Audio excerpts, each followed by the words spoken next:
In the 90s, wrestling was at its hottest. You had the Monday Night Wars, where WCW was beating WWF 83 in a row. Vince McMahon had to come up with an idea.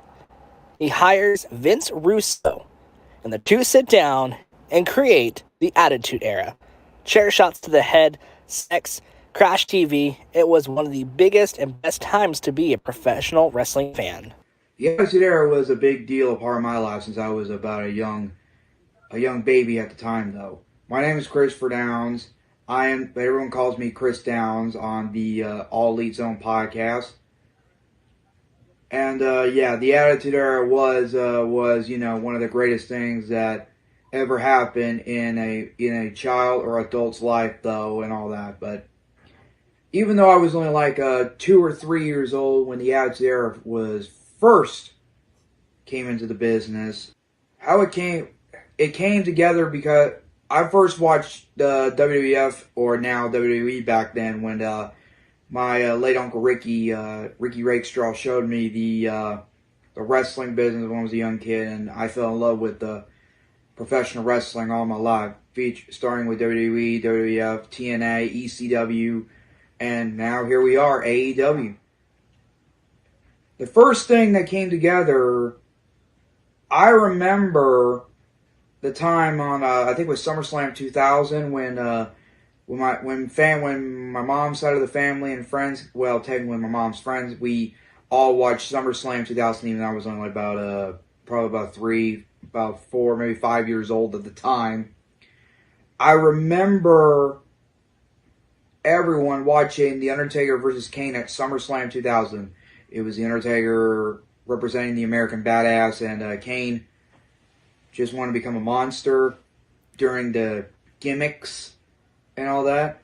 And at that time, when we were watching it, though, my mom and everyone was so surprised seeing The Undertaker unmask Kane at SummerSlam 2000. So, the Attitude Era was one of the greatest things that ever happened to me in my life and all that. And I would like to thank my great uncle Ricky Rakestraw, my late great uncle who's in heaven right now, who got me into professional wrestling. With Must See TV, Vince Russo was the head of creative alongside Vincent Kennedy McMahon. Vince Russo would come up with some of the greatest ideas in professional wrestling. He would bring on some of the greatest matches and the must-see TV that you would see week for week during the Attitude Era. There was a lot of ideas, some good, a lot bad, and some of them even would destroy the lives and careers of the sports entertainers that he was writing TV for. Is Justin from AEZ Canada. When I think of the impact that Vince Russo had on professional wrestling, he took the formula of Crash TV that you would see on such shows as Jerry Springer and Maury Povich, and he brought it and integrated it into professional wrestling in both the best and worst ways possible. Vince Russo created some of the best and worst storylines and best and worst matches in history. Some of the greats I can think of are segments such as This Is Your Life. It was integral in the Austin McMahon storyline, which obviously projected the business to heights it had never been at before. But then he also created such things and responsible for such matches as Kennel from Hell, and of course the Brawl for All. The Brawl for All being probably one of the worst ideas in the history of professional wrestling, having two wrestlers legitimately fight, and there are many injuries that did so much damage to the business. And someone such as Dr. Death, Steve Young, who obviously the whole thing was geared towards, his career was never the same as a result of the Brawl for All. The Brawl for All would come to its official end, having wrestlers have their careers shortened or ended due to the real-life shoot fighting. Inside the WWF locker room, you would start to see more ramifications due to these injuries sustained during matches and events like the Brawl for All. People wrestlers would turn to drugs, alcohol, and other narcotics to help suffice the pain. What is the cost of our wrestlers to keep their spot on the card? And when you speak about wrestlers getting hurt, you have to know that in the back of your mind that a good 75 to 80% of active wrestlers today are working hurt. And it's not one of those things you're going to escape. If you're going to get into that ring, eventually you're going to get injured. That's just how it goes. It's like getting on a motorcycle. Eventually you're going to fall. It comes with the territory. And like they say, it's not ballet, which can also be, a cause of most of the drug use, because a lot of the times they get addicted to these pain pills. I know for me personally, when I played football, I had I really got bad on somas personally, and basically I had to wean myself off them. And for those who don't know, soma is a pain reliever that a lot of athletes and wrestlers take. And back in the day playing football, I was popping somas like M&Ms. So yeah, whenever you're in a line of work that your body is always on the line, there's always a chance of drug use and drug abuse. I know for me personally, I've had to wean myself off of pain relievers back when I was playing sports, so I've been there.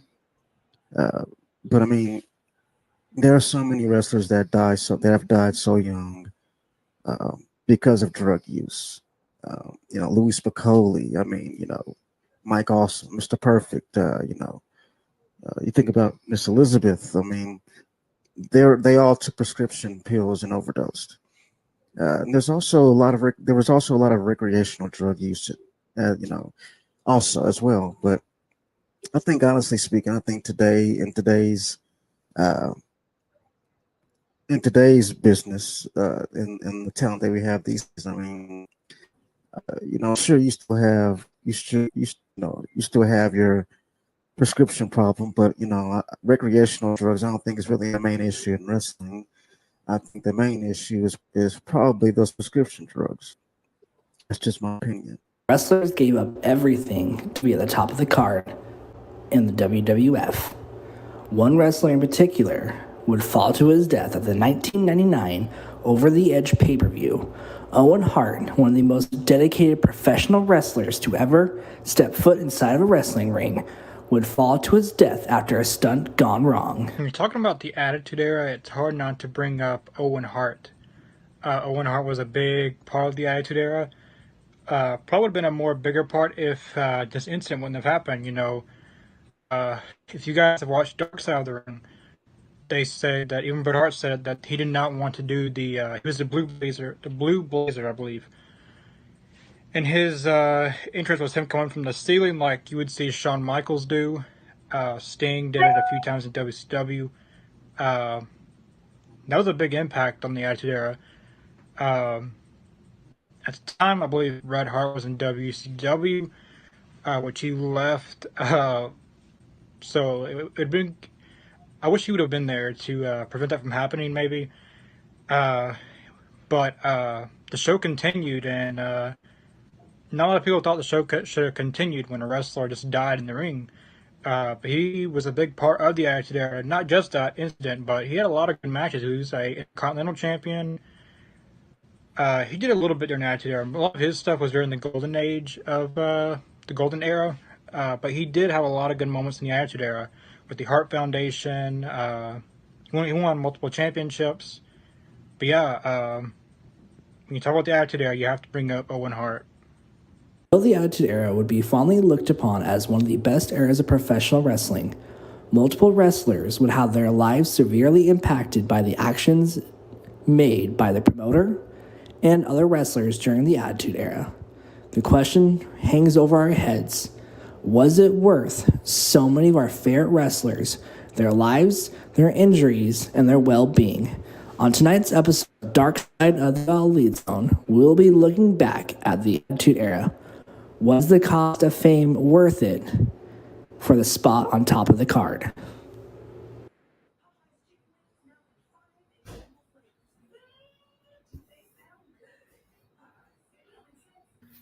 Welcome everybody to the Elite Zone. Hope you guys are ready to talk everything the Attitude Era.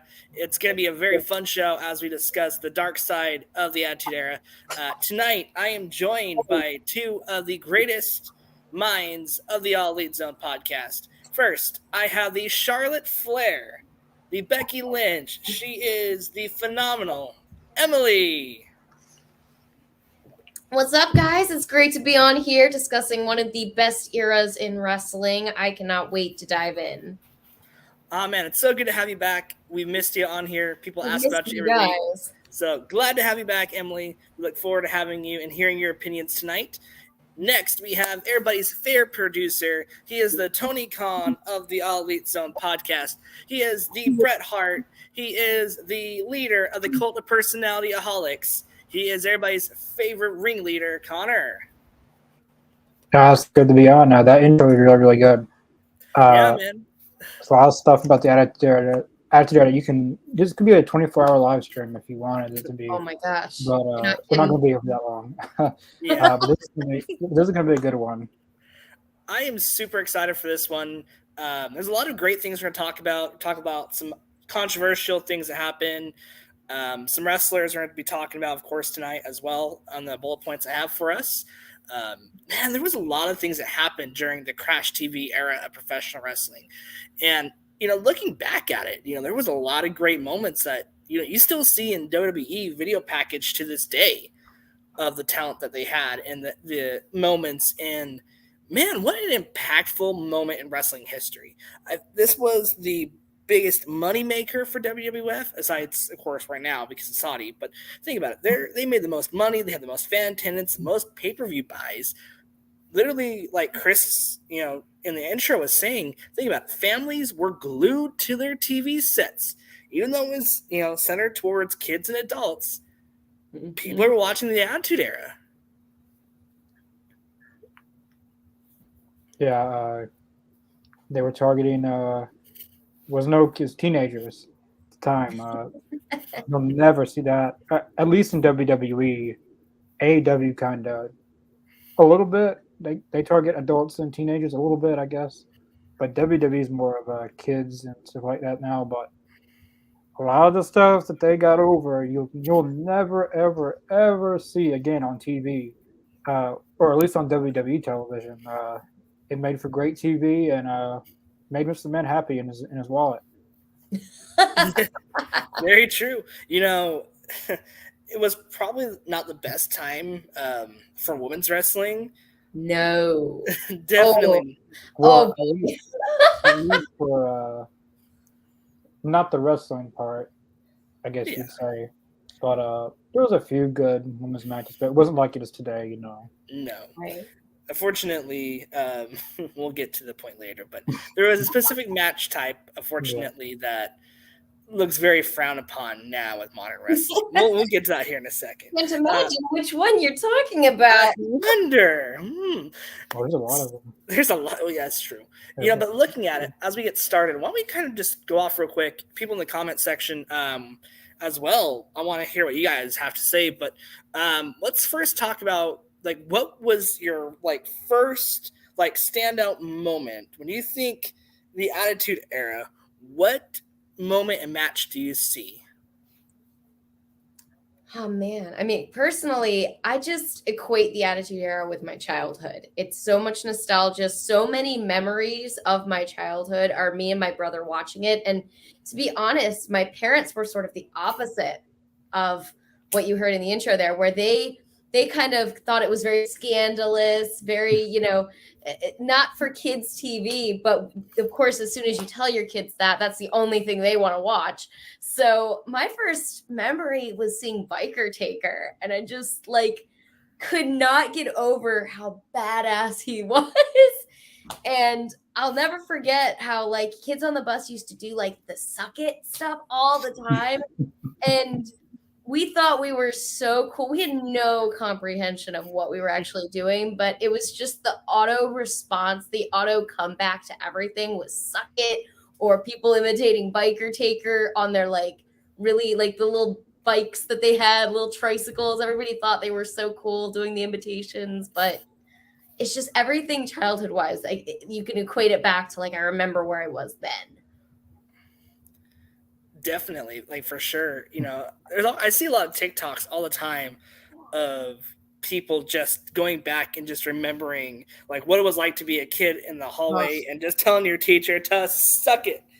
You know, it's like Always went over well. yeah, you're probably gonna get detention for it, but hey, at the time, you know, people didn't care. It was still real to them. You know. Yes. Hey, my uncle lived through the Attitude Era, and he wore a few shirts to school that the Austin 316 says "I just kicked your ass" shirt. He wore a lot of these shirts, and he never got in trouble for it. I don't know how, but he never got in trouble. But during that time, you can get away with stuff. But you wear that these days, you're going home or you're gonna have to change your shirt. Right. You know, just kind of thinking about just Stone Cold Steve Austin in general. Like, I think if you didn't have Stone Cold, I don't think the Attitude Era would have been as popular. Because think about it, there'd be times you'll be sitting there and you know he'll come out with a beer truck on a Zamboni, an ATV.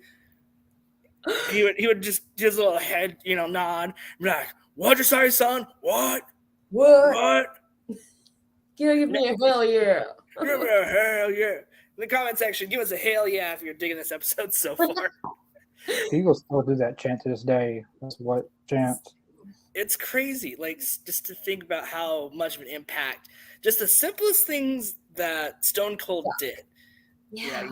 Him, and then of course him, and The Rock too, because Daniel, his favorite match from that era was Rock versus Austin. Oh, classic. Yep. Oh man, and just looking at it and like it's such a classic, like a lot of matches with him were classic. Because I remember when Bret Hart put Austin in the sharpshooter and Austin is just drenched in blood. Oh, they still use that in like every because it's the like perfect shot of like it just like talk about, you know, they say wrestling's fake and I'm like, yeah, does that look fake to you? Yeah, does that look fake, people? Huh. It's not ballet. Yeah. You know, when people say wrestling's fake, you really need to show them stuff from the Attitude Era. Yeah. Like some of that stuff, I mean, like talk about chair shots right off the bat. I'm like, oh yeah, that you look back at some of those chair shots and I'm like, who in their right mind to prove that? No. Any chair shot with The Undertaker looked pretty bad. He knew how to swing it. Like JBL too, I remember he did it to Eddie Guerrero. It was like a gunshot went off in the place. It was so loud. Oh man. If you're gonna talk headshots, you know, you gotta look at Mick Foley. Mick Foley took a lot of freaking headshots, man.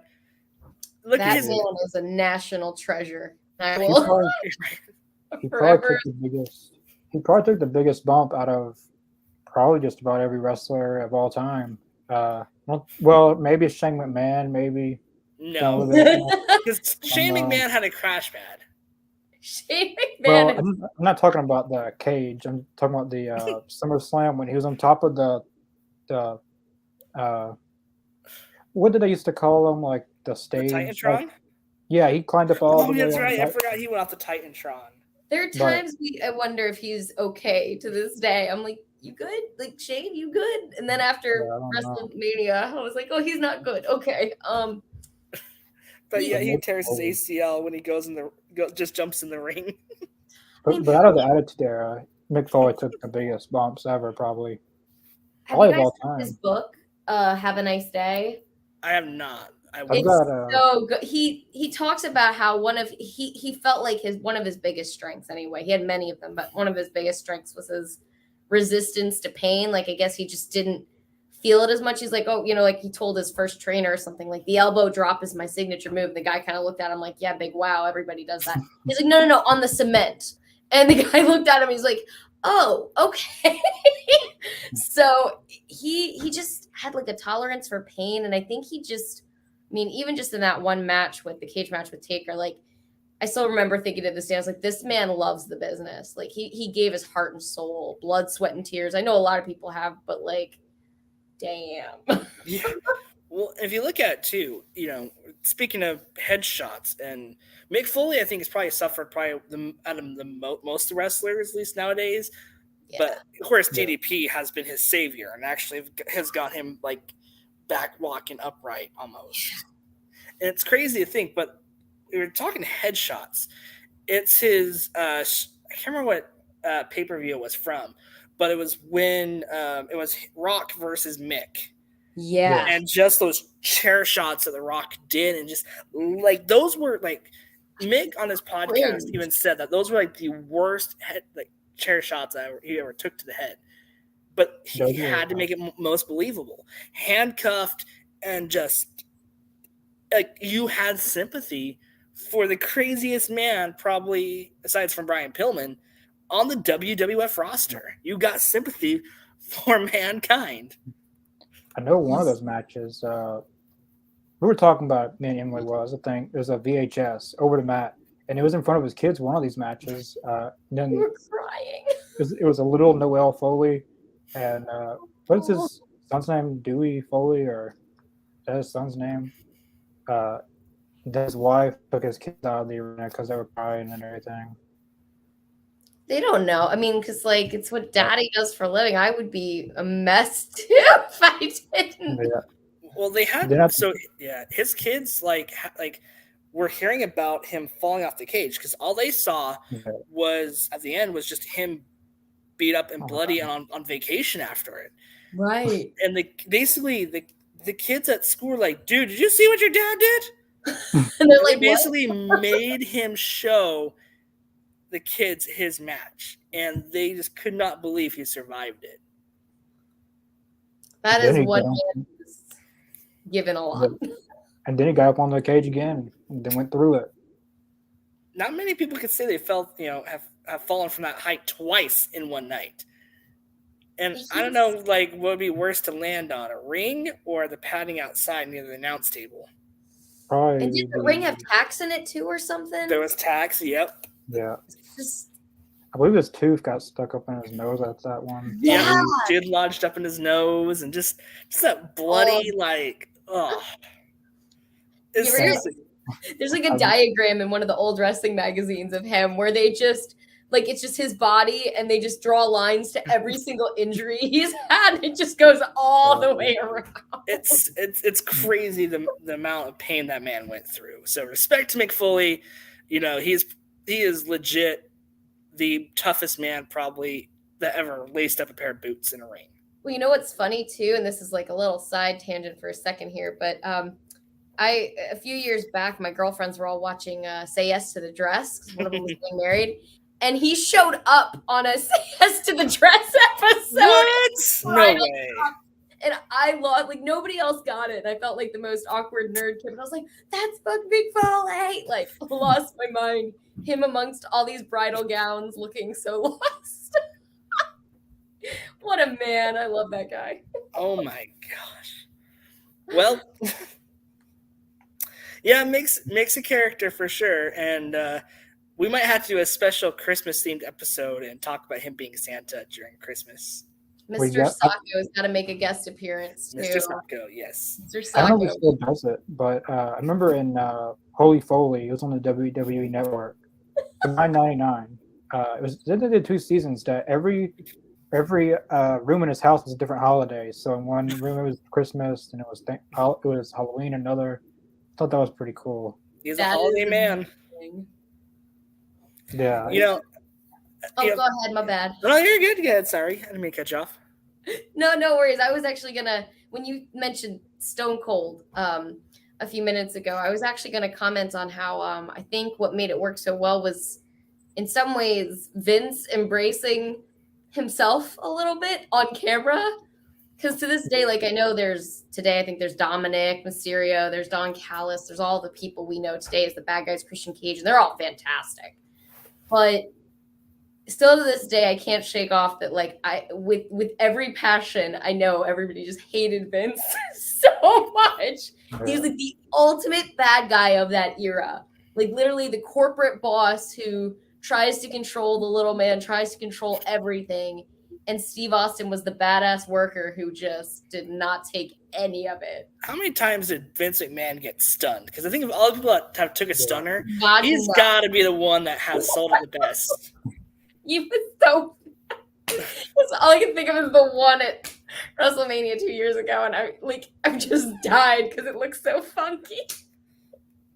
Vince Still is stunning after all those years. You know, if you think about it too, Cost him that one title shot, then he just stuns him for years and years and years and years. don't mess with a man's title shot. We learned that lesson. Oh, he learned. He learned.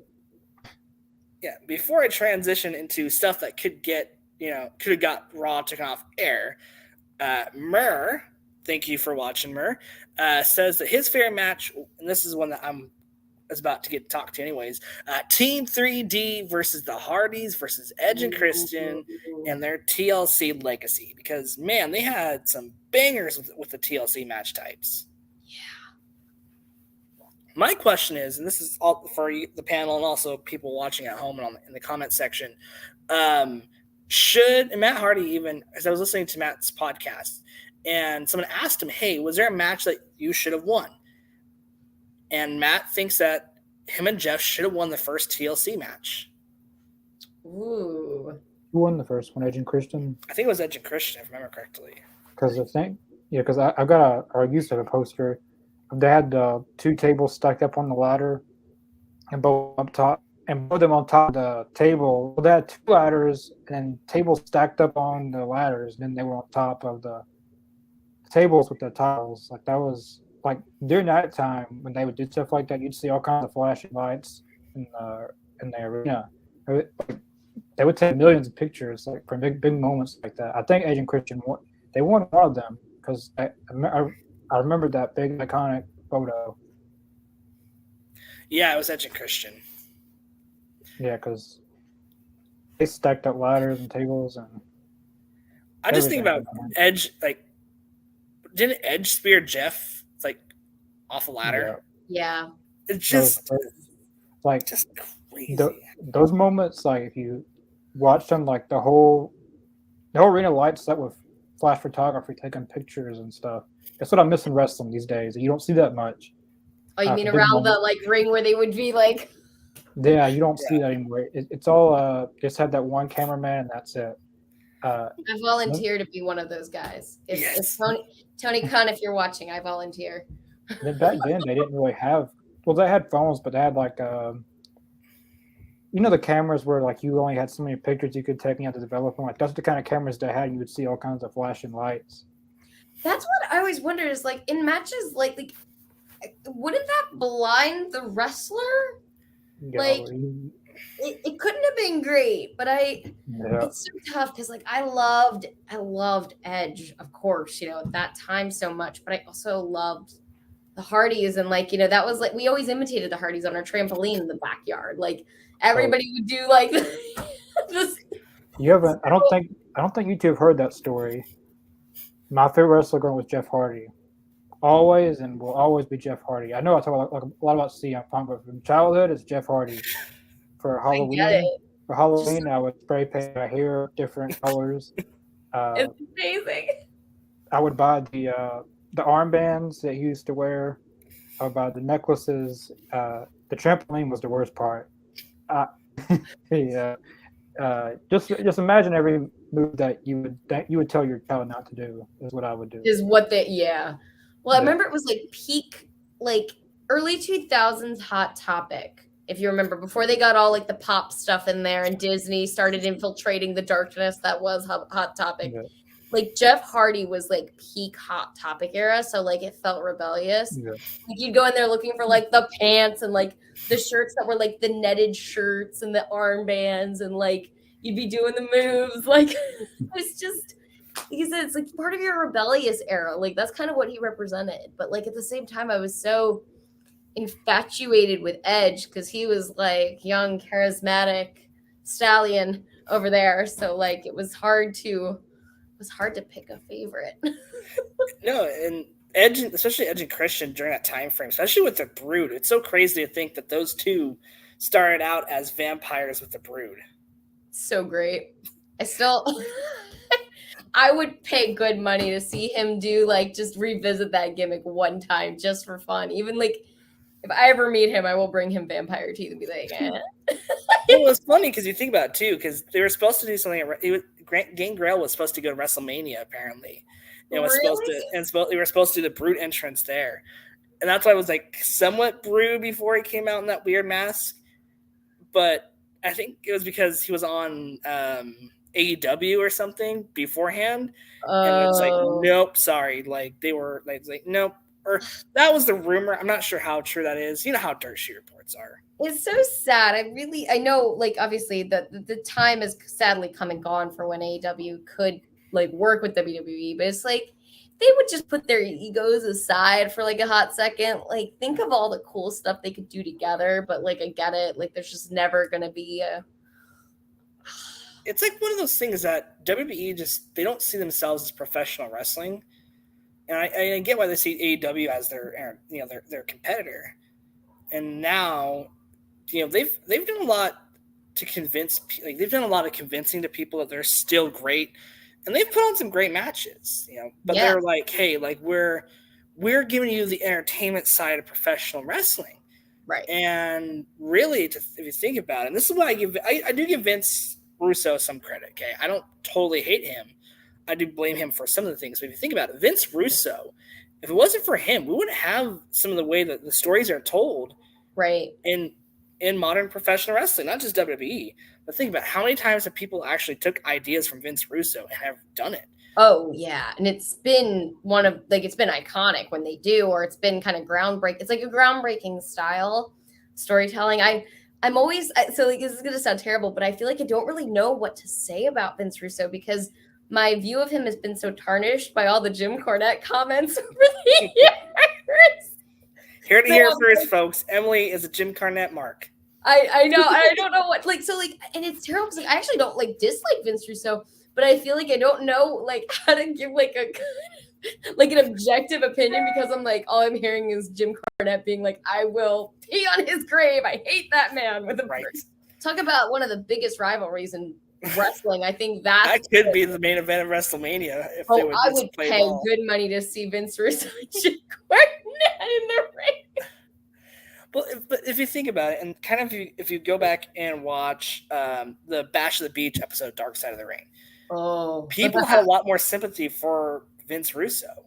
Yeah. And I'm very mixed opinions on Vince because I hate his aspect and some of his opinions on professional wrestling. I don't hate him I don't hate him. Right. I just don't. I just hate his opinions. It's like you don't like it. You're looking at wrestling, in his words, it's a television show, bro.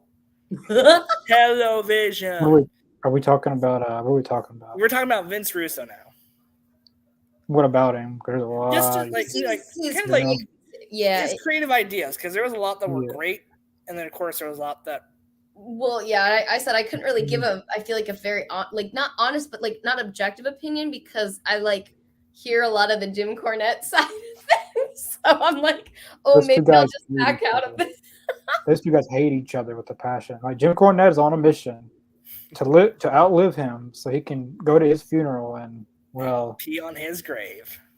Yeah, I think he's gonna do it. I would just. He's gonna do it. He said he doesn't know. He doesn't care how long he has to live. But those two guys are very different. Jim Cornette's very Southern. Vince Russo is very something that he's got the New York accent. New York guy, New York. The television show, bro. Very two different guys, but I don't know. He was good. He did his best stuff was in WWE, obviously. Yeah.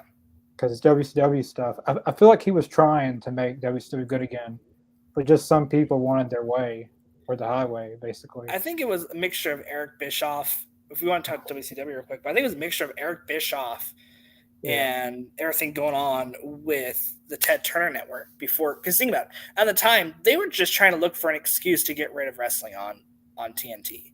Mm-hmm. And so I think Vince Russo was literally battling with Eric Bischoff, who's trying to keep WCW afloat and try to make sure if he needs to buy it, move it to the network, he would. And then you also have the network that just wants to cancel it and sell it to the highest bidder. Yeah. And not give anybody else. They literally. So I'm curious to see what Eric Bischoff did to really piss off to where he was not able to buy his own company. Well, I remember it was in a documentary that he had finalized everything, that he had his own team. They were going to buy WCW, and I don't know if they were going to. I don't know what the deal was. Like if they couldn't, like it's easy just to get on another network, but I'm guessing they wouldn't let them use TV. Like you can have the ring, you can own everything, but you can't have TV. But I don't know the full details of that. Yeah. It'd been something if he would have been able to move to another network, and I would have gotten TNA, because that's the whole reason TNA was created, is because a lot of people lost their jobs. Yeah, Because Vince Russo, I've actually seen him one time in person. I didn't get to meet him, but he doesn't do meet and greets. He's a writer, not a wrestler, is what he says.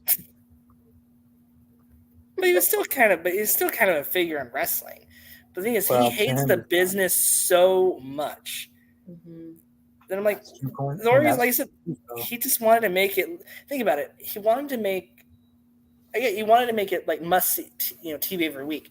Every segment was crazy when Vince Russo took over, and it was really taking you almost away from WCW. So it worked. It worked in their favor eventually. It's kind of sad that. Yeah. Yeah, it's kind of sad that the last episode was in a good direction. Had Booker T as the world champion. Like the whole show was good, but Hulk Hogan, I feel like, was the reason that they didn't want younger stars to get pushed. Because I believe the Kevin Nash and Hulk Hogan and all of them had a lot of input on who what happens. Like they have more authority than the people who have authority. That's kind of weird. Didn't they refer to, I keep hearing an analogy. They say it's like the inmates running the asylum, and it gets very crazy when a lot of egos clash. And you were in the nut house, basically. Yeah. That's where you were at. It's scary when you're in that situation, because if you're the younger talent or you're trying to get over, but you're working against veterans who have more sway, how do you ever get your chance? And it's tough. Yep. That's the hard part with the wrestling business, though. Yeah. Somebody's got to give somebody a chance. Yeah. Or you have to do like a lot of politicking backstage, especially no matter if it was WCW or Monday or WWF. If you think about it, how much politics goes into wrestling? And look at someone like Chris Jericho, right? Mm-hmm. Chris Jericho was the first really person to jump ship from WCW to WWF. Literally comes in, interrupts The Rock, during his promo. And this is really the first dark portion of the show. But you basically have him come in, and he literally has to grind his teeth again because, you're the other guy. We got to teach you how to work our way. That was what Triple H said to Chris Jericho. Yep. And in long ways, you know what? It helped inspire Jericho, and he's become one of the biggest professional wrestlers in history. But how many wrestlers, if it wasn't because of Bradshaw, Hunter, even Vince himself, how many wrestlers could have had a better opportunity in WWF and have their characters click and possibly even become megastars? But they politicked so hard backstage for some of those WCW guys to fail. They wanted to bury WCW, and the way to do it, you can't go after the show anymore because it's canceled. Yeah. So what are you going to do? Let's make DDP a stalker. Yep. Let's just completely bury everybody who's on the other team. That's why Sting never went. Well, that's why something like Forbidden Door, it's a great example of how you can make both sides look good. But because of that era and things being so competitive, and because there was the rivalry as strong as it was like the moment they got the opportunity, it was like, okay, we squash them now. Now, we don't give them a chance to even make a comeback. And it's sad in a way, because to your point, it's like, well, listen, like, a lot of these guys were just part of the crew that would take them, and they, okay, well, now WCW's gone on, go over to WWF, and going over there to get squashed is never fun. And so I think in some ways it's Forbidden Door today is a great example of how, like, hey guys, like, you can partner and have both sides look good. Doesn't have to be squash matches, because nobody likes to see that as much either. Like, and it was very obvious, even to, like, I was kind of like a head in the clouds kid, and I could see, I was like, oh, it seems like they're always losing. Like, it always seems like something bad is like pitted against them. That's got to be rough. Look at the invasion angle and how bad that failed. If they would have had the bigger stars, that would have worked. But guys like Sting, that they didn't want to go. Like, Sting didn't want to go, just for like a lot of guys getting jobbed out. Basically, Goldberg eventually came over, but he didn't stay very long. But if you look at Sting too, because think about it, when Sting did come to WWF or WWE now, sorry, but if you think about it, he lost to Triple H, basically lost to D-Generation X. Yeah, it was like the final, like WCW is already dead. Yeah, this should have been just a great one-on-one match, Icon versus Icon, and I really think Sting should have went over Hunter. But the thing is, a lot of people talk highly on Hunter, and I have a lot of respect for Hunter, but I think he has one of the biggest egos in professional wrestling. People always say CM Punk or the Young Bucks have the biggest egos, but if you think about it, Triple H, at least during that time frame, and until he took over NXT, but he would not let certain people get over, and he reminded people that, hey, WWE is the way. If you want Sting, sorry, we're gonna get a match with Sting. You're gonna get it, but I'm gonna beat him. Hunter is very interesting, because, like, hearing him talk today, he's almost like a reformed person, because he kind of recognizes, like, him and Shawn Michaels are a great example of, like, two reformed people that, like, they kind of self-admit they were really, like, for lack of a better way to say it, really shitty during that era. And, like, they had Vince's ear. They knew they had Vince's ear. It was very easy to convince Vince of things when you were in the room with them, too. And I think Vince had a soft spot for both of them, because, two young guys and always kind of looking out for them and stuff. So I think they both, and they took advantage of it. I know he's talked about that, too. So I feel like today, like, when you see them today, like, they're actually almost, like, very much opposite, where, like, now they want to build up the young talent. You've got both of them who've had a hand in NXT and now have hand in the upper talent. Like, they seem like they've grown into, like, really good people, but during that era, they definitely were very shitty. Does anybody think it's interesting? Okay, this is a segue, by the way. Does anybody think it's interesting that two guys that almost got Raw kicked off the air multiple times are now corporate stooges and almost in charge of the WWF? I love it, though. Like, it's the best. Like, the storyline perspective in the real life. How does that happen? Because Triple H is over to NXT, and well, Connor, if you would go marry Tony Khan's daughter, you might have a chance to own AEW eventually. I don't know if I want that job. Does Tony Khan have a daughter? No, it was a joke. I don't think he has kids yet. It'd be something if he. I don't know if he's ever been in a relationship. Honestly, no, I'm not gonna say that. I don't want to see it on air. I don't want to see it. I think he's kept his life private, pretty much. He only talks about two things: football and wrestling. Good man. That's the only thing. But if you think about it, right? So Triple H he was in the doghouse for quite a while. Yeah, like, he got on it. Like, he won't, like, ever say it because he can't politically, but we all know, like, like, when they took NXT away from him for a while there, it was absolutely a punishment. Like, you're not fooling anybody with your PR, Triple H. You're doing a beautiful job, but, like, we all get it. He's quite an interesting. He especially with the people he hung out with, I think he actually was able to kind of resist some of the temptations that were out there that some of the people around him probably succumbed to. But I thought it was brilliant when they read that letter. Like I still remember when they read the letter from the network, and it like everybody, like all of us were kind of like, is this legit? Like, are they really gonna get kicked off? Like, did they like we all thought like they were like legit gonna be like gone after that. And Well, yeah, because if you think about it, they had the letter where like we're not going to say ass or, or all those words, right? And it was just the funniest thing. Like it was a serious thing, and they had to make a serious apology. And they listed like everything they weren't supposed to say, and they just blurted it out. No censor and bleep it out. They just said everything. parents love that. I just remember them being like, "Is this what we're letting them watch?" And my brother and I were like, think about it. You had of course you had the New Age Outlaws. You had Shawn Michaels, Triple H, China, X-Pac. It was. China is a very interesting. I know we said it earlier in the episode about like women's wrestling being what it was at the time, and China was like just like such a different side of wrestling that none of us had ever seen before. She was an example of what the woman like wrestling could have been, right? Could have been, and it potentially led to. Look how many like the bigger women that you see, not weight wise, but like muscular wise. Yeah. How many people like Nia and Tamina and like people like that? Like how many of them have like, or even Jade, using Jade Cargill?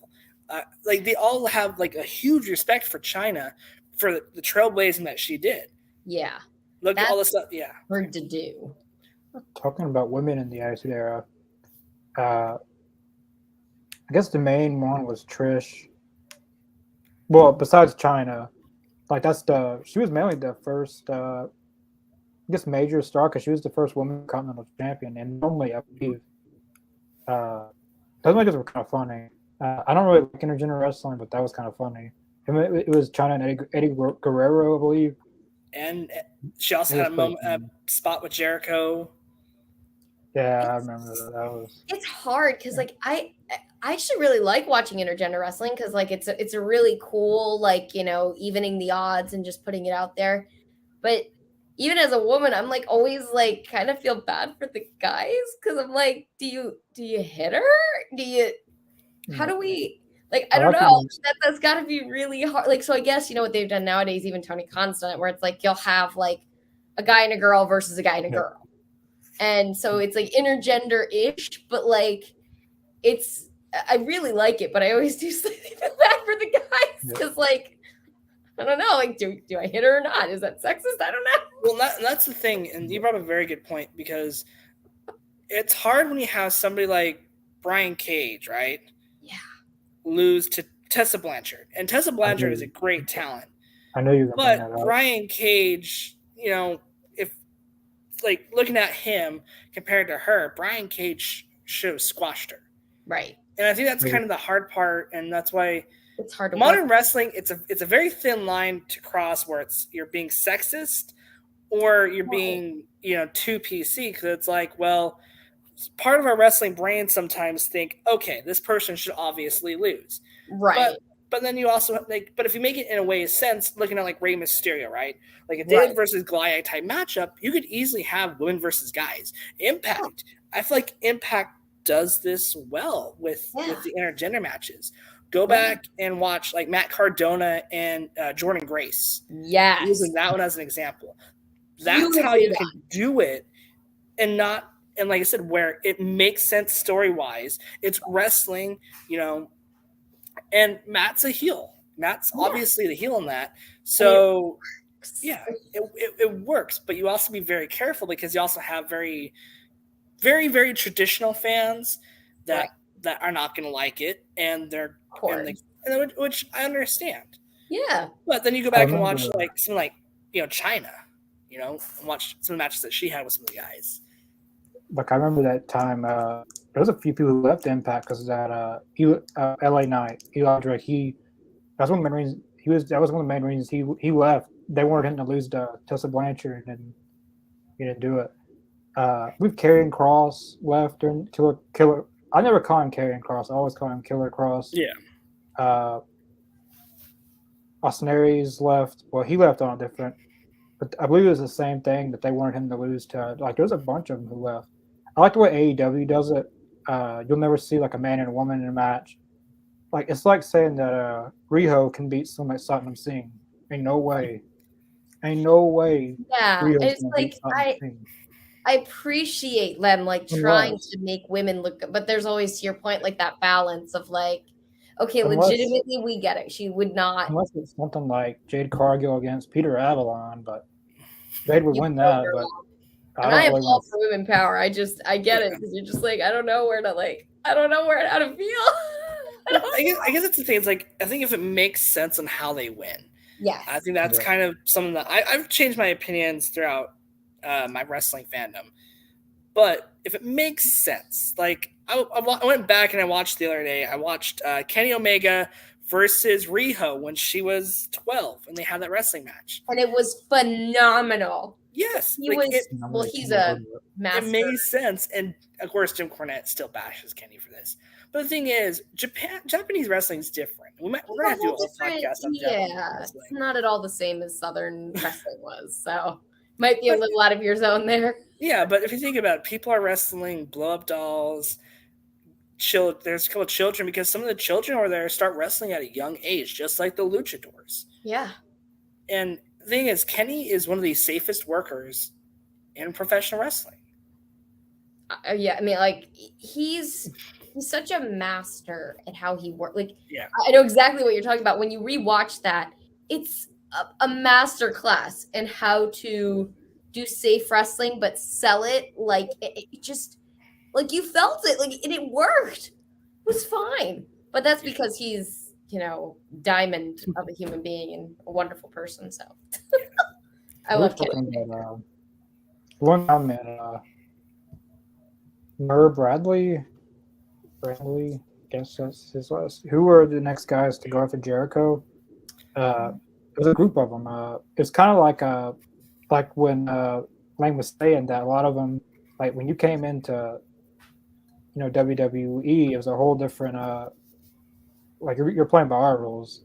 I don't know if you want to say who. I don't know if you want to say who. Eventually your bigger stars you had there, at least that were notable. You had Diamond Dallas Page. You had the NWO come over for back over to WWF. Goldberg, Sir William Regal, and King Booker T. Well, I just love saying that. But there was some other ones I can't remember the names. But during the invasion angle, I'm trying to remember their names. Well, I know who came after Jericho because Jericho debuted in 1997. Yeah. The guys who came after him it was a group of them. It was kind of like they were kind of doing an invasion angle. Because you had Benoit, you had Guerrero, Perry Saturn, and there was Dean Malenko. Malenko. There's like 4 or 5 of them that went over there. And, I forgot Malenko did. A lot of them thrived in WWE. It took him a little bit of time to get used to the ropes. Jericho, he hit a home run out of it. It took him a little while, but it kind of made WCW look kind of bad because look how they did their those were their homegrown guys, and yeah, that's just what happens when you have too many chefs in the kitchen. Well, and the thing, like I said, there was a lot of things that happened, unfortunately, with the WCW crew. It kind of going back to some of the things that kind of happened. If you look at some of the careers that people had issues after the Attitude Era and some of the effects of it, right? I'm sorry to go on a downer note, but if you look at it, looking at what happened to Eddie, Eddie, unfortunately, Eddie Guerrero, that was probably one of the hardest ones. Came over probably towards the end of the Attitude Era and then started the Ruthless Aggression, and then because he was dedicated so much, and we see this a lot, especially with a lot of the guys in the Attitude Era, but the drug and the opioid usage just got to him and had a heart attack. Yeah. Brian Pillman, look at Pillman. Pillman probably had one of the best characters going on during the Attitude Era, with crazy flying, with crazy Brian Pillman, and it was just a wild time. It was just sad to see that. China, look what happened with China. China, and this is something that's kind of sad as well. Almost the same thing with Sonny, but kind of Oh, had a similar um, falling out. it's also sad because it's almost like you said, the Attitude Era, it produced a lot while it was hot and heavy, but it's almost like when it started to pass, like people just like fell apart in a lot of ways. And to your point, was it worth it? I never would say any of it was worth someone's life. I think that best, we can kind of do is learn from it, which I feel like we have significantly, where it's like, listen, like mental health is most important. Like physical health, like we don't do actual care shots. Like we have concussion protocol. Like we have all this stuff that's now better in a sense that I do think we sort of have the Attitude Era to thank for like teaching us some of this stuff, but it's a shame we had to learn it the way we did. I mean, the whole Benoit thing was just heartbreaking, and that was a lot. A lot of people say he really lost it after Guerrero died because Eddie was just a beautiful friend and human being. So it's like, I don't know if it was really worth it, but I'm in a sense, I try to think of it as like, listen, like let's honor them by like learning from that and making sure this doesn't happen to anybody else, because I'm sure that's what they would want. And just try to make the business better and more healthy for everybody. Yeah. So. But it was kind of hard if you look at it now. All the people that got hurt, the Brawl for All, especially Vince Russo's. This is really why Vince Russo is probably the most hated man in professional wrestling, is due to that stupid Brawl for All, where multiple wrestlers, and this is what it was so. I knew it was bad watching the Dark Side of the Ring episode. I was so infuriated by it. I know that it was the whole JBL. Why JBL were you such a freaking prick to inspire this? Because Vince Russo wanted to see your ass get knocked out. He was the biggest bully at the time. He said he made the Baker beat everyone up in a shoot fight, and it was very entertaining, but it was also stupid. Like, I'd like to see that today, like Brock Lesnar and Bobby Lashley in actual fist. I want to see who'd win. But at the same time, I don't want to see that because of what it's very entertaining, because naturally you're trying to get ratings and stuff. It's entertaining, but at the same time, it's not very a smart idea.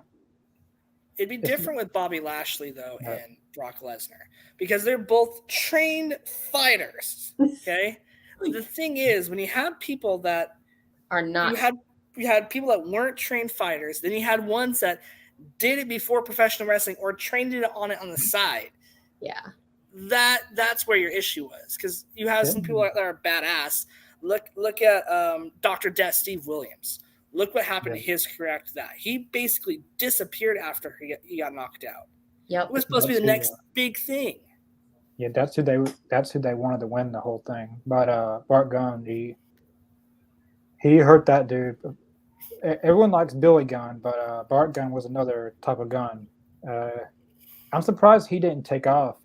After the Brawl for All, when he got does anyone know who Butterbean is?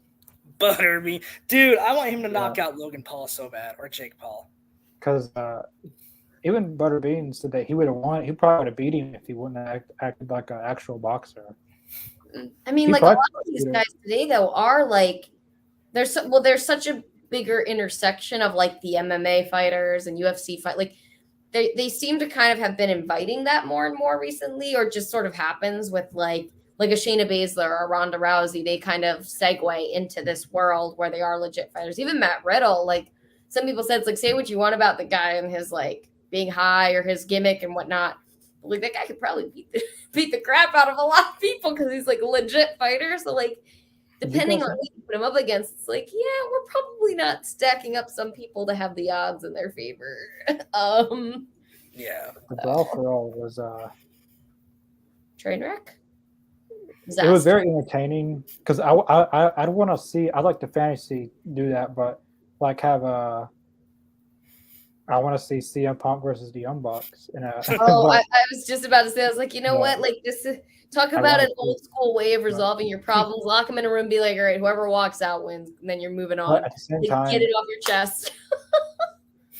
Then we do business, okay? Vince Russo came up with a pretty entertaining idea, but wasn't very. He didn't really think that through. Like he didn't really No. think. He didn't really think that none of these guys have training, so someone's gonna get hurt, and some got hurt worse than others. And they Very had to put all the bills for it too. From what I think that was Jr. who said that. They said like that was the stupidest thing for the company too because they lost money, like Yeah. in the number of medical bills they had to pay. They're still paying. Like the thing is, they're still paying for the Brawl for All.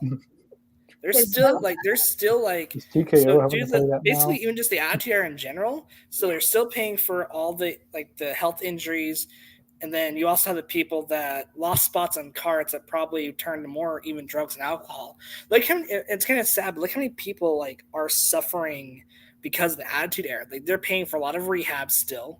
Yeah. They paid for China to Sunny to I think X-Pac went look at how, and then look at the Brawl for All. How many injuries, like Connor was saying, how many injuries do they still have to pay for? How many injuries, I wonder like if Emily, like you guys are saying, like how many injuries are they still paying for to this day because of CT issues and all that? I wonder if Vince McMahon's still paying for that, or is TK? That's kind of clever for Vince if TKO's having to pay for that. I wonder if it was considered like part of like their assets where they had to like pay it all off or something. Or Vince, leading up to our special that's coming at the very end of the series. It wouldn't surprise me though that Vince Vince is still paying for stuff under the table without us knowing. You guys, It wouldn't surprise me. you guys know who Kamala is? He's a wrestler. Who? Well, he was a one of a kind. He was basically from the jungle who came to life and somehow got in a wrestling ring. Well, his character is from the jungle. Yeah. He had both of his legs amputated because it was down. I can't remember what happened, but WWE owes him millions of dollars, but never got it. Yeah. Not a lot of people know about that. That's awful. Well, if we're speaking of terrible injuries, let's bring up the D'Lo Brown incident. I was just seeing a documentary on that. Now this is I forget who this is. I know the wrestler, but what's his name? Draws. There you go. Yep. Yeah. So if you guys don't remember, it was a simple move. D'Lo Brown. I can't remember what move it was, but D'Lo Brown. I think it was a suplex. I can't remember. At the time when D'Lo Brown was on that metal plate. But yeah, that's probably why I got hurt. Well, one little move, that's the thing is like no matter, and that's one thing I always hate about professional wrestling nowadays. People are always even pointing at WWF or a certain wrestler or AEW. Stop pointing your fingers at them because injuries can happen in this sport no matter what. And Fortunately, D'Lo Brown paralyzed a man for life from the neck down. One move gone wrong, and Draws is in a wheelchair for life. Didn't he die recently? I think he just barely passed, but he did make amends with D'Lo before he died. That's such a hard thing. That's on the dark side of the ring thing. Yeah. D'Lo Brown, it haunted him for his entire life. He's still his podcast. He did one with Chris Van Fleet, and they talked about it. He's like, man, like I know what I signed up for, but yeah, you know what could happen, but no one deserves to have that happen to them. But accidents are going to happen. I think it all comes back to like sometimes like doing a move for the right reason, like telling a story or it makes sense and the wrestler's comfortable and like there's got to really be the right set of circumstances. But like I think this is one area where like I know MJF said it, I think the best, where he was just like, yeah, like I could probably, do those dives and a flying moonsault and make not such a big deal out of it. But people take for granted how hard even some of that stuff is. Like those dives, he makes it kind of funny where he'll like pretend like he's nervous. He's like, yeah, but I want people to realize that like, yeah, I could do that. And if they don't catch me the right way, there goes my neck. There goes my, all that stuff. And we take it so much for granted. Whereas like you don't want to force people. If you don't think something looks impressive, like you just like fans need to sit down about some of that, because you got to remember it's got to be within the person's comfort zone, and just not take for granted how much they really do risk and put out there just to give us a good show for sometimes 10-15 minutes. Yeah. Well, and one that we got very lucky on, look what happened with Owen versus Austin, Yeah. where Stone Cold had to literally change his whole ring style, almost was paralyzed with a botched pile driver. Right.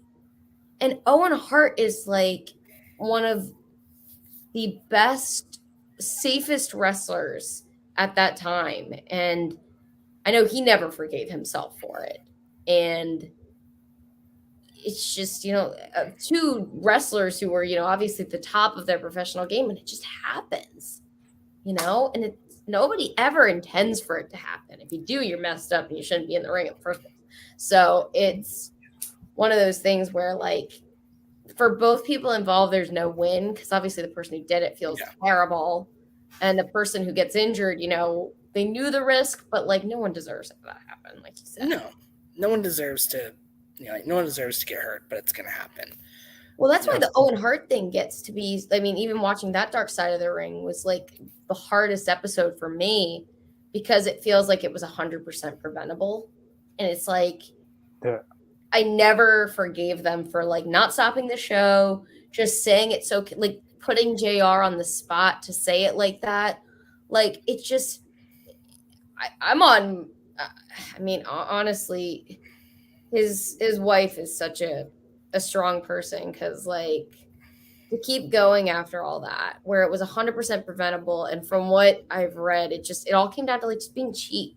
Like, it wasn't the usual crew, it wasn't the usual, and like you would think you would take care of one of your top stars, and to this day I still have never quite forgiven them for Owen.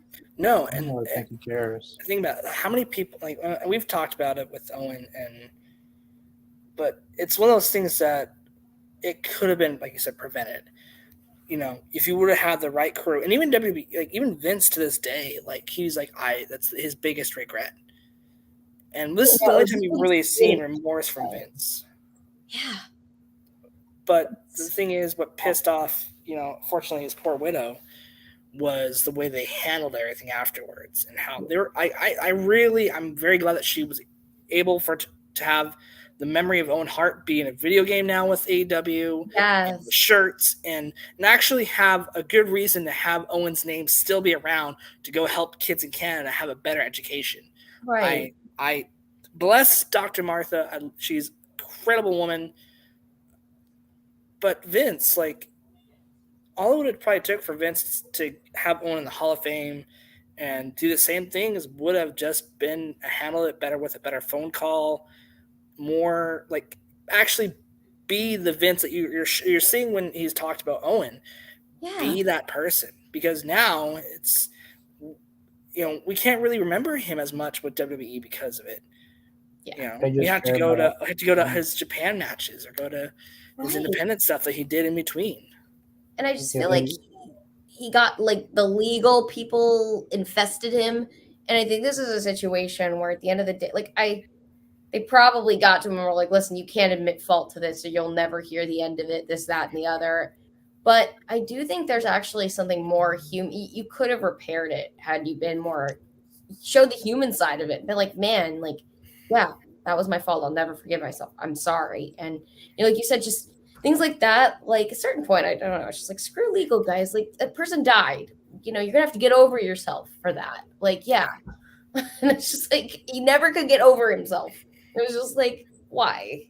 Vince McMahon, he only cared about making money, and that's the reason that they never wanted him there, because he just wanted to see that they got something for his son, and so that the reason that they didn't let him use anything is so Vince McMahon could say he got to make money off of Owen Hart, Exactly. which that's what he only cared about. If he would have stopped the show, he would have thought someone died in the ring, he would have stopped the show, but he didn't. So he just cared about this thing right here. Yep. It's not real, by the way. Just that's one thing that like you can get past a lot of stuff, but I can never get past Owen. Yeah. Well, Owen, rest in peace. You're Like, We how love many you. wrestlers did Eddie Guerrero, Owen Hart, even add in, Benoit? All of them basically suffered because of wrestling, but we are thankful for all the things they've done for this sport. As we start to kind of wind down here, it's been a really great show. We talked a lot about things. Unfortunately, we did not talk about the screw job tonight's episode because we've talked about it before. Multiple podcasts have talked about it before. We'll talk about the other. The Montreal screw job was we talked about that too much, but the brawl out. Yeah. Like, that's basically this generation screw job kind of. It's gonna, and it's gonna go on. Sadly, it's gonna go on history as Dark Side of the Ring 5 years from now is probably going to get into it once that statute of limitations is gone. Yeah, that's gonna be the most viewed Dark Side of the Rings of all time. But, right. Well, a lot of people think too it's just going to be like, I mean, so this is this is where, like, obviously we don't know because the story's still being told, but a lot of people think like 5 years from now there's going to be like a rise and fall and rise of CM Punk, Dark Side of the Ring, just because of all the different careers he's had. And like, so many people are just so curious what like actually went down with everything. And it's like, I don't know what to believe with these dirt sheets. I'm terrified to trust any of the dirt sheets. I'm like, guys, they're people. Like, can we just think about the people? That's why I wish AEW would do away with that. Like, go back to how it used to be. Like, yeah, when you find out stuff, it's going to be on TV. Like, you're not going to be able to. But I feel like they make money off that because people tune in. I feel like they pay AEW to get that news or something. Like, there's probably a mole because I know WWF and WWE went through the same thing. There's probably somebody that's a rat that they don't know about, and they're trying to figure out who it is. It's not hard to find out who that is. Oh, do you know? At least in AEW, someone keeps on doing it, and it's not just the CM Punk stuff. Like, whoever keeps on doing that, like. I remember one time they tried to spread false rumors. It was years ago, but Jericho. Does anyone know who Kylie Ray is? She was AEW. Mm-hmm. Yeah, the girl that was like Bailey in a way. Well, they made this false thing up. I'm not gonna get into that. It's kind of like the time when they said that Jericho was starting his own kitchen channel on the Food Network. Where the heck is this coming from? I would watch that show if he did one. Chris Jericho, if you want a second wave career here, maybe you could just be a little chef on the side, be on the Food Network. But beyond that, the screw job was 1999. Mm-hmm. Because he went to WCW in 2000. But we covered a lot of stuff at the Attitude Era. Does anyone remember when Stone Cold got the what was it, the milk truck or something with his beer, and the beer yeah, the beer truck, yeah, classic. Well, since we just broke the ice and kind of brought it back up, I don't like that. Beer truck was one of the best spots in professional wrestling. The milk truck. Oh yeah. Gosh, did you ever hear the story about Kurt Angle and the milk truck afterwards? Did they say that it was like bad milk because it had been sitting there? So yeah, it was bad milk, and then he had to get on he had no time to shower. Oh, and went straight on the flight and was just smelling of rotting milk, and he cannot drink milk to this day because of it. Like like he's never liked milk. Even the he never liked milk. But lots of times, if you go back, he'll just squirt. He won't even drink it. He just puts it everywhere because he doesn't want to drink it. He doesn't like milk. It's like a trigger for him. Poor guy.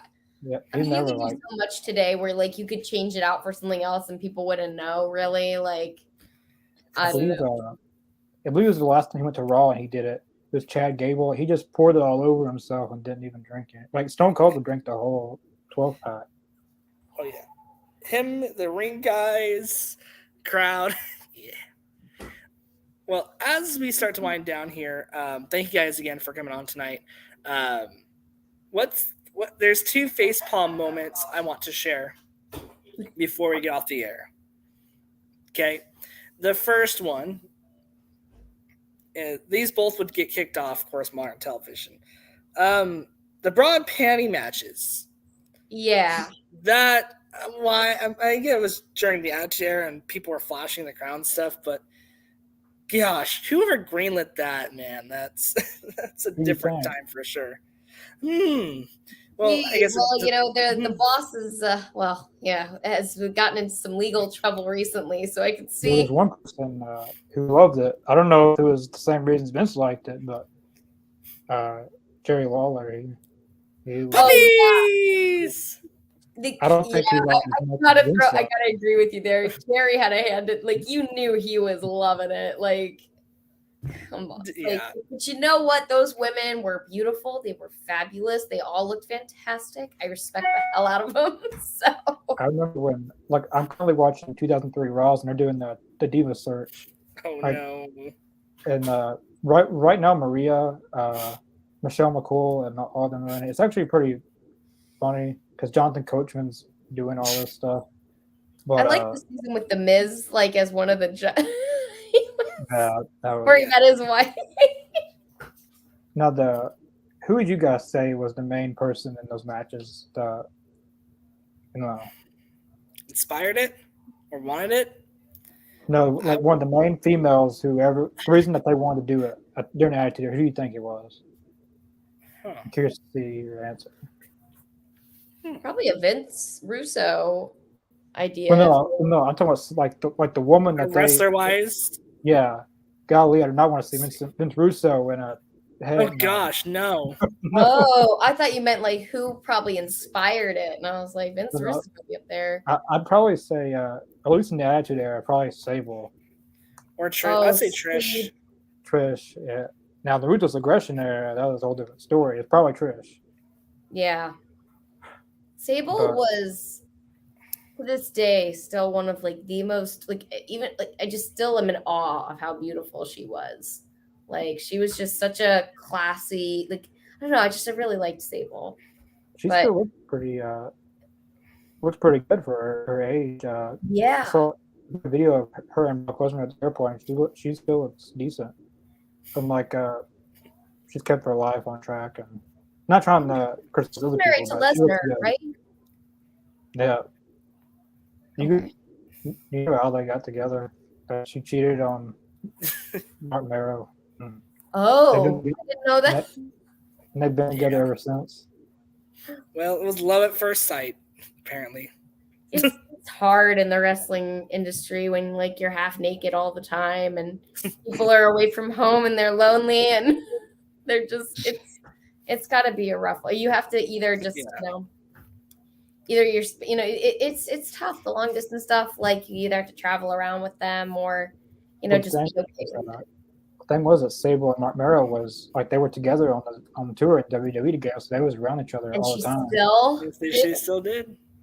You can look that up. I'm not gonna say anything. I've heard this. Sounded like I said too much. I think we talked about the story on the Brock Lesnar podcast as well. Yeah, it was. I know, and And to this I try day, not to Mark Merrow. people To have this day, Mark Merrow hasn't talked to Brock Lesnar or Sale about it. Well, Right. of course he talked about because he kicked her out. So. Well, the last thing I want to bring up, the Nation of Domination racist segment. Remember that one? unfortunately, yeah. That one should not have made it to TV. That so like it's funny we'd like to think that like 2000s onward we've been all very progressive, but we like have a very skewed like at least like I'll throw myself in here like a very skewed vision of time. And like I think about like as a kid, like there's definitely stuff that was like thrown around as like language or comebacks or like you would call a kid a name. And like today I'm like you should never like it's awful, especially middle school was like the worst that I remember. Like the stuff you would hear kids call each other and like nobody really did anything about it. And that was like back in like 2008, 2009, like you know what I mean? Like nobody did anything about it then. So I think it's kind of something that like we just accepted and thought like, oh, it's just in good fun. But like we didn't realize how much it was like disparaging people. Yeah. The only thing I get out of that is X-Pac. But he was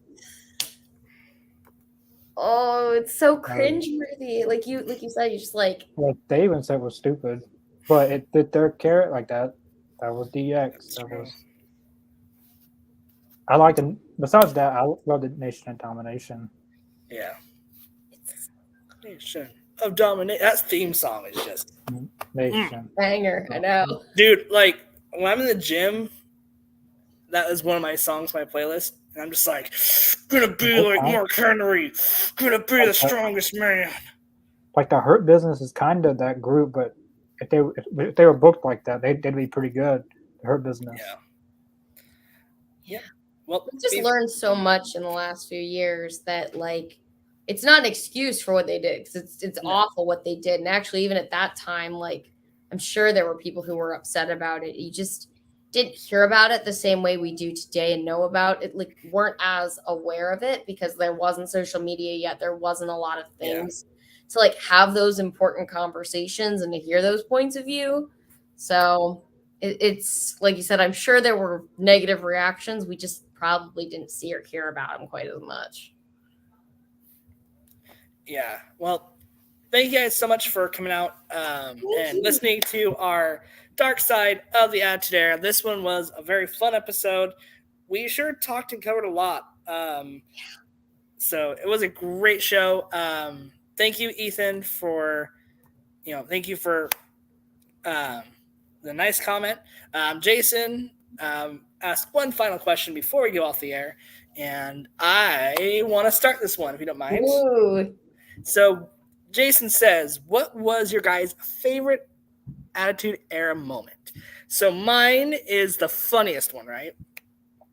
It was Shawn and Triple H, and they came out dressed as Vince McMahon Shane. and Shane McMahon.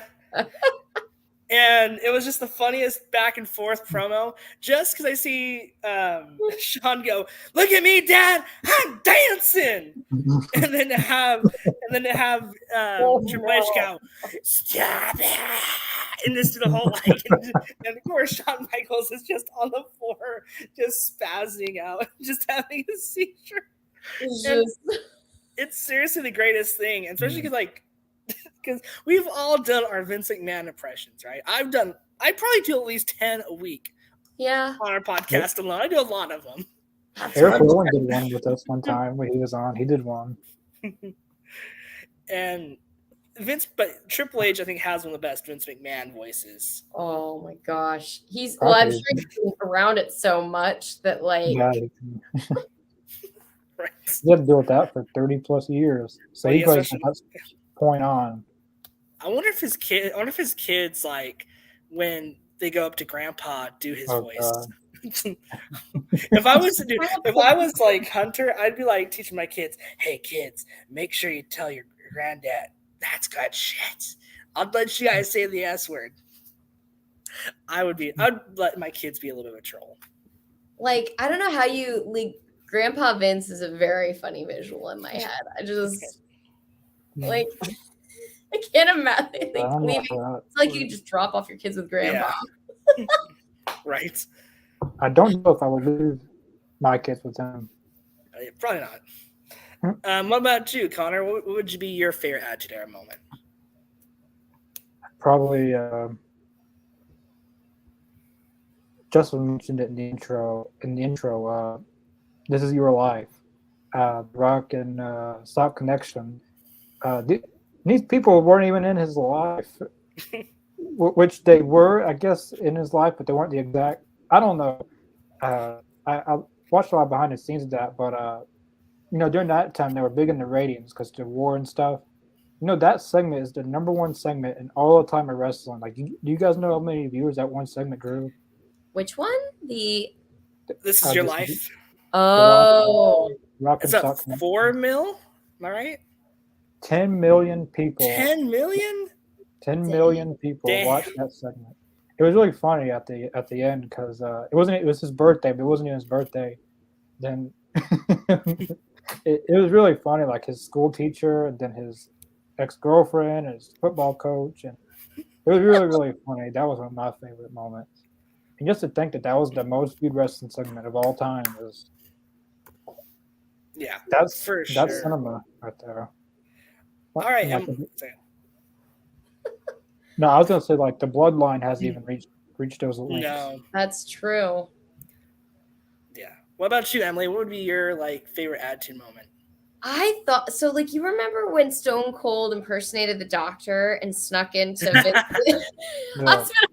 So, like, because like he got hit in the head with a bedpan, we just thought it was the funniest thing because it was like, oh, that's the toilet seat, that's the butt seat, and seeing Vince like doing the very Vince, like, just it was the funniest segment. And I remember like seeing that, and then I feel like a week or two after they aired that WWE commercial about like many people misconstrue us. They think we're violent. And it's like all the stars walking through the office and they're just beating each other up in the background. And I'll never forget, like, those two are probably the biggest things that stick out to me, those two segments. I remember those commercials. So good. I got a VHS of them doing the behind the scenes of like Vince, at the end of Vince McMahon's outside and you see someone crash through the building. Yes. Yes. Yeah. All right. Well, that's going to do it tonight for Talking Elite. Thank you again to both Emily and Connor. It was a wonderful night tonight. Thank you guys so much for coming out on your Friday night to help record a special version of our Talking Elite Dark Side of the Ring episode. This one was a lot of fun. I'm glad that people in the comment section, thank you guys so much for commenting. Please make sure you guys like, share, and subscribe. Not just this episode. Make sure you guys subscribe to our All Elite Zone podcast. We've had a lot of great shows we've done throughout the whole year, and it's just going to get better and bigger, so keep sharing with your friends. Make sure you guys check us out in about a half hour. We are going to be going for some overtime and be doing a Rampage watch along. So we'll have some of our guys on here to talk Rampage. And so make sure you guys come back out for that here in 30 minutes. Of course, we do watch alongs on Wednesday nights and every once in a while on Collision. So we have a lot of great content coming up. On Saturday, we have our AEZ Canada crew. They are up to some shenanigans, and they are going to have probably a really funny, great conversation from what I hear on Saturday. So make sure you guys check that out. That show's pre-recorded, but it's always a great laugh. So give our Canada guys some love. Make sure you guys check them out. And then next week, you guys ready for our announcement, our big announcement before we do our Vince McMahon episode. Ooh. So next week, we'll be doing a special Dark Side of the Ring episode on the most popular WWF WWE wrestler of all time. We'll be doing a deep dive into the Hulkster himself. Dark Side of the Ring presents Hulk Hogan. So it's going to be fun. We're going to talk a lot of great things, and then we're going to talk about his backstage politics, some of his racist stuff. We're going to do it. We're going to give you a whole perspective on the Hulkster. So all you Hulkamaniacs are ready to eat your vitamins and drink your milk. It's going to be a great episode. Hey, if you're going to do a thing with Hulk Hogan, you got to talk about the good, the ugly, the bad. Yep. You're getting the whole shebang next week. For sure. This is say the least. Yeah, so it's going to be a great episode. And then, of course, our finale, unfortunately, is coming closer for our first season of Dark Side of the All Elite Zone. It has been our most successful portion of the Talking Elite. So we'll probably do a season 2 in a few months because it's a lot of work to put this one on. Our season finale is going to be on the King of Wrestling himself, the chairman, Vince McMahon. Vincent Kennedy McMahon. He will be our final episode. There's a lot to talk about with Vince, so that one's gonna be a very special episode. That one might be our longest episode because there's a lot to talk about with Vince. So it's gonna be a great show. So thank you guys so much for coming out to Talking Elite. Connor, any announcements before we sign off the air tonight? I see there was one comment within their interview soon. October 4th, former WWE star and Impact, or former TNA star and WWE star The Pope and Burke will be on here. Hour before Dynamite, 6 p.m. Central, 7 p.m. Eastern. That's really the only announcement I got. All right. Well, that's going to do it for Talking Elite tonight, guys. Thank you, everybody, so much for watching. Make sure you guys check us back next week at 7 Central on Thursday night. It'll be back to Thursdays, I promise. 7 Central, Thursday night. Catch us for the Hulkamaniac episode of Dark Side of the All Elite Zone podcast. Thank you again to everybody listening at home. Thank you, Connor, Emily. Like one of my best friends says, and good night.